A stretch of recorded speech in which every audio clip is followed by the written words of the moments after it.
Most of you aren't subscribed. Make sure to subscribe, as it helps out the channel. Without further ado, our story starts with our group of heroes, heading to the royal capital, all wondering what types of celebrations are happening in town. The hero wonders what types of jobs they'll have in the future, especially because the Demon King is now defeated, prompting the priest to wonder if he can find a job where he can drink. The hero turns to the elf, Frieren, asking Frieren how she'll spend her life, especially since elven lives are very long. As the hero's party march through town, they are praised and celebrated, only to stand before the king, who acknowledges their party to house Himmel the hero, Isen the warrior, Heider the priest and Frieren the mage. Thanking the heroes for slaying the Demon King, we cut to that night where the town is celebrating their newfound peace, cutting to Himmel, who tells everyone that there will be statues of them erected. As Frieren mocks the town for only giving them 10 copper coins when they first started their adventure, Heider states that everything is now behind them and instead they should celebrate. As the gang gaze off into the night sky, they all acknowledge that it's been 10 years since they started adventuring, reminiscing on their first day, where Himmel and Isen were almost executed for bad-mouthing the king. They also remember times when Heider would get so drunk during their adventures and Frieren would constantly fall for the most basic of traps, all erupting into laughter for only remembering bad memories. Taking a breath, Himmel thanks everyone for the 10 years they spent together, but Frieren wonders what's so amazing about 10 years, reminded that 10 years by human standards is a long time. Just then, they all turn to face the night sky, spotting the air a meteor shower that only occurs once every 50 years. As the gang bicker about not getting to see the full beauty of the meteor shower from the city, Frieren utters that she'll take them to a better location next time they see it, making Himmel chuckle, grateful for the memories. The next morning, the party bid goodbye to Frieren, who plans on exploring the central lands to collect and learn more spells. As Frieren leaves, the others wonder how old Frieren truly is, cutting to several years later when Frieren has explored different locations, learned many new things, and has achieved many new goals. When Frieren visits a shopkeeper asking for a shadow dragon's horn, the shopkeeper states that shadow dragons haven't been alive for around 20 to 30 years, disappointing as Frieren needs a shadow dragon horn for her experiments. Frieren remembers that Himmel collected a shadow dragon horn in the Demon King castle, reasoning that she'll visit to watch the meteor shower with everyone whilst also collecting the shadow dragon horn. As Frieren walks through the capital, she's amazed to see everything has changed over the years, hearing Himmel's voice, but as she turns around, Frieren realizes that Himmel has grown quite old. Himmel states that it's been 50 years, both sitting down, only for Frieren to ask about the dragon horn. Remembering the memories from collecting the horn, Himmel happily gives Frieren the horn, telling Frieren that although she doesn't treasure the dragon's horn as much, Himmel himself never forgot the time spent collecting the horn. As Frieren heads outside to deliver the horn, she wonders what's the big deal about a lousy dragon's horn, only to head inside, asking Himmel to head out for the meteor shower. As they leave town, Frieren greets Isen and Heider, who are amazed to see Frieren hasn't aged one bit, but Frieren is still against Heider patting her head. Frieren praises Isen for seeming the same since they last met, something they all know is due to Isen's dwarf heritage. As they begin to head off, Frieren tells them that the spot she picked out takes a week to travel to, but seeing as this is like the old days, they all gladly follow Frieren. As the gang tells stories over campfire and battle monsters like the old days, they all eventually make it to a lake, where Himmel thanks Frieren for their final adventure together, completely captivated by their final meteor shower together. With some more time passing, Himmel's finally passes, prompting Frieren and the others to attend Himmel's funeral, but Frieren is scolded for not showing any emotions, making her wonder what this strange feeling that is bubbling up inside her. As the day proceeds, Frieren begins reminiscing on her time with Himmel, all whilst watching his casket be buried, only to break down crying, regretting not spending more time to get to know Himmel better.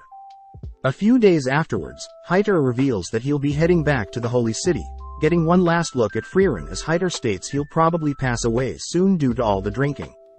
As Heider bids Isen and Frieren farewell, Frieren reveals that she will be starting her new exploration into humans, asking Isen to accompany her on her new journey, but Isen reveals that he too has grown old, asking Frieren to not to look so sad. Seeing as there is nothing left, Frieren bids Isen farewell, both heading in the opposite directions, only to cut to 20 years after Himmel's passing, where Frieren is lost in the forest outside the Holy City. Just then a young girl appears, asking if Frieren is lost, but when Frieren asks to know where Heider lives, the young girl takes Frieren to Heider's home. Happy to hear that Heider is still alive, Heider admits that it wasn't too easy to pass away, happy to hear that Frieren has brought some alcohol for his grave, but Heider reveals he had stopped drinking ages ago. Seeing the adorable girl serve herself and Heider some tea, Frieren learns the girl's name is Fern, a war orphan from the southern lands. Frieren finds it unusual for Heider to adopt Himmel's kindness, but Heider is more curious as to why Frieren is visiting him, pleased to hear that Frieren just so happened to be visiting whilst on her adventure to learn more about humans. Pleased to hear this, Heider asks if Frieren would be willing to take Fern as her apprentice mage. But Frieren is sternly against this, reminding Heider how easy it is for apprentice mages to pass away during battle. Understanding of Frieren's decision, Heider gives Frieren an ancient grimoire from the tomb of Uig the Sage, a book meant to contain lost spells for resurrection and immortality. Amazed that such a grimoire still existed, Frieren states that it'll take at least 5 to 6 years to decipher the text, but upon hearing this Heider reveals that he is indeed quite afraid of dying, asking for Frieren to give him the slightest hope for immortality. As repayment for the grimoire, Frieren agrees to teach Fern some spells, cutting to later that day where Frieren had finally managed to track down Fern waiting for her on the cliff of a forest, impressed that Fern is able to conceal her mana so well. Fern states that Heider will give Fern the title of mage if Fern manages to blast a hole in a boulder across from them, something Frieren praises Heider for setting Fern.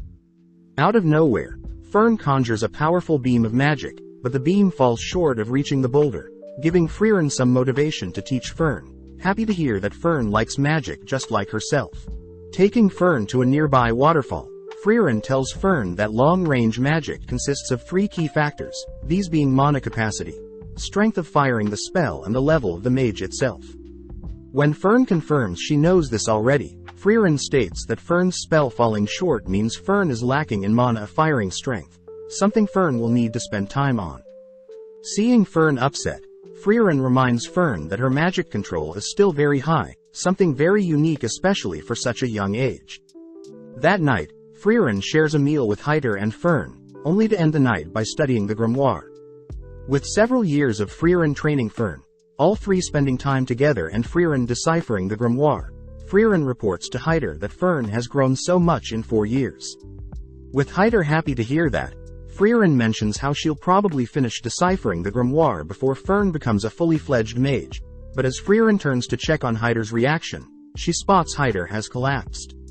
As Frieren moves Heider to his bed, Heider apologizes for the trouble, asking Frieren to not look so sad.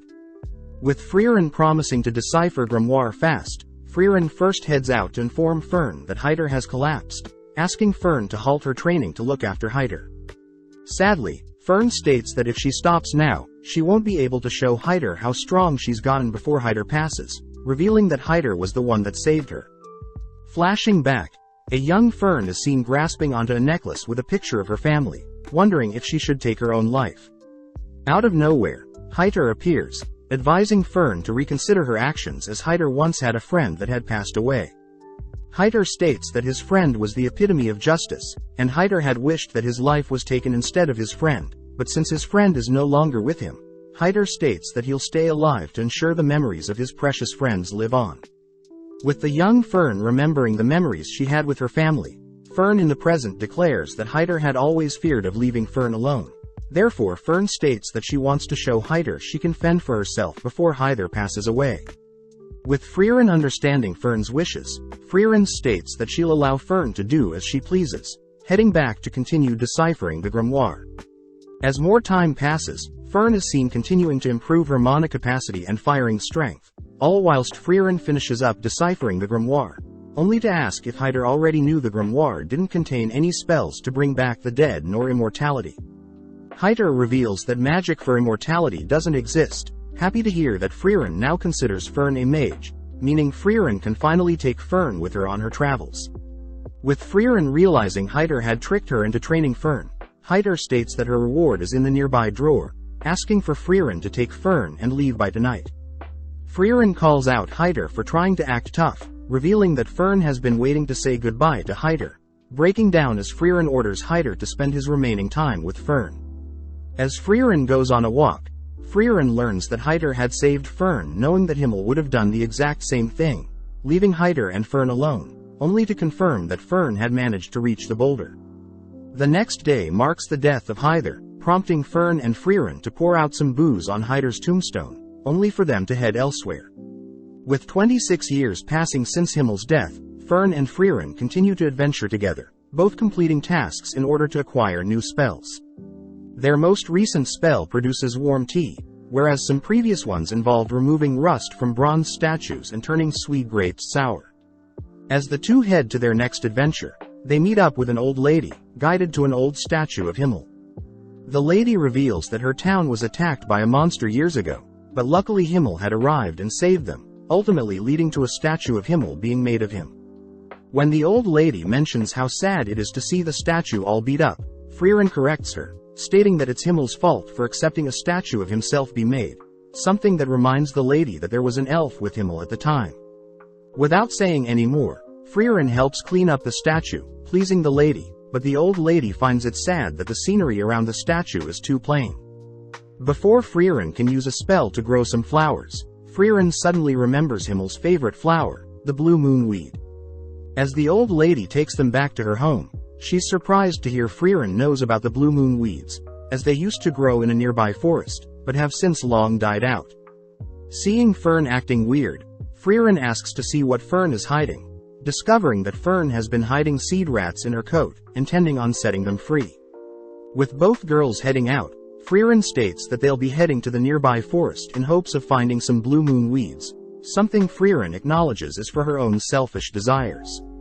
With several months of Frieren and Fern searching for the blue moon weed, the girls grow used to spending time in town, with the old lady and out in the fields.